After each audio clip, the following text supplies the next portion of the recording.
Bien, nous allons voir ensemble justement maintenant comment créer l'activité glossaire. Donc il faut se connecter sur sa plateforme en tant qu'administrateur. Et je vais aller dans le cours sur lequel je veux créer l'activité glossaire. Donc ici, il s'agit du cours parcours technologique. Voilà. Et j'ai commencé à créer le cours dont je parlais précédemment, installer Chamilo. Donc certains des termes ont déjà été définis, c'est ce que je disais précédemment. On va continuer un petit peu, et là par exemple, on nous parle du terminal OS 10, Linux, PuTTY. Voilà, admettons qu'on veuille définir ce terme-là, PuTTY. Donc ce que je vais faire, c'est que je vais le copier. Voilà.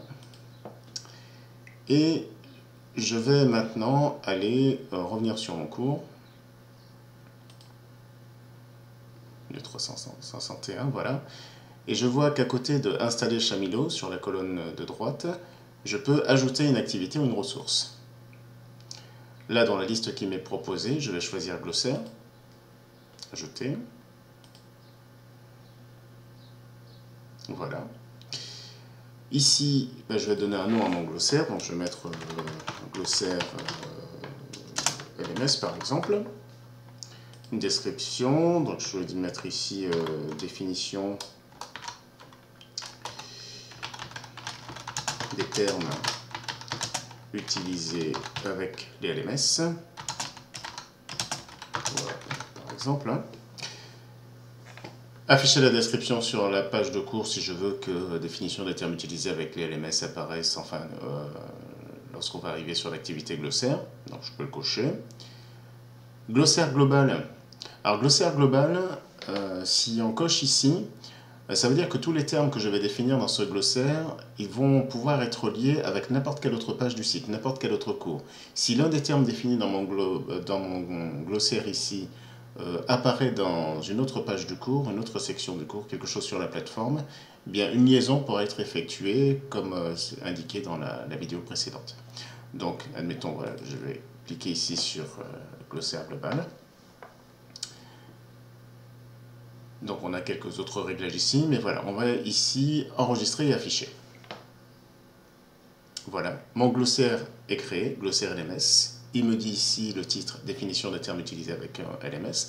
Alors je peux faire une recherche dans mon glossaire directement. Si je cherche un terme, etc., je pourrais le taper là, il irait le rechercher. Alors pour l'instant il est vide, donc on ne peut pas y mettre grand-chose. Mais voilà, mon glossaire est créé. Alors maintenant voyons comment contribuer au glossaire. Donc pour ça, il suffit d'aller sur ajouter un nouvel article. Et là, nous, le terme qu'on voulait définir, c'était PuTTY. Donc je vais taper PuTTY ici. Et je vais taper en dessous ma définition. Donc j'avais été la chercher tout à l'heure. Alors je vous conseille, si vous récupérez des définitions sur Wikipédia, etc., de passer par soit le bloc-notes, ou voilà, pour supprimer tous les liens, etc., parce que sinon ils vont être reportés ici.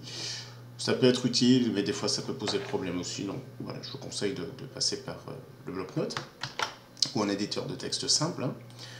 Je recopie ma définition ici. Voilà. Termes associés, donc on peut mettre aussi d'autres termes qui se rapportent à cette définition-là. Donc là, je ne vais rien mettre parce qu'il n'y a que PuTTY. Article automatiquement lié automatiquement, pardon. Ben, là, c'est ici que je vais cocher ça pour que bien, chaque fois que PuTTY va apparaître dans un article, soit du LMS si j'ai coché global précédemment, ou de ce cours, bien que le lien puisse se faire avec la définition du glossaire. Et là, article sensible à la casse, ben, si on veut que les majuscules soient respectées, on peut le cocher. Correspondance mot pour mot, alors ici on n'a qu'un mot PuTTY, mais on aurait par exemple plusieurs expressions, serveur web par exemple. Ben, correspondance mot pour mot, il n'afficherait le lien que s'il y a les deux mots, serveur web, pas simplement serveur ou web. Là, on n'a qu'un mot PuTTY, donc c'est pas utile. Et on fait enregistrer. Voilà, donc résultat des comptes. On a effectivement quelque chose qui apparaît, PuTTY, avec une définition. Et regardez un petit peu, même dans notre glossaire ici, là, il y a le terme SSH qui est utilisé. Et SSH, comme il est déjà dans un glossaire global, bien, même dans ma définition, je peux avoir la définition de ce terme, ce qui est assez intéressant. C'est ce qu'on disait tout à l'heure. Quand global est coché, sur n'importe quelle page du site, si ces termes reviennent, il peut y avoir une liaison. Donc là, si je reviens sur mon cours, par exemple, on va y aller. Donc c'était sur parcours technologique. Je vais dans le cours glossaire installer Chamilo, pardon.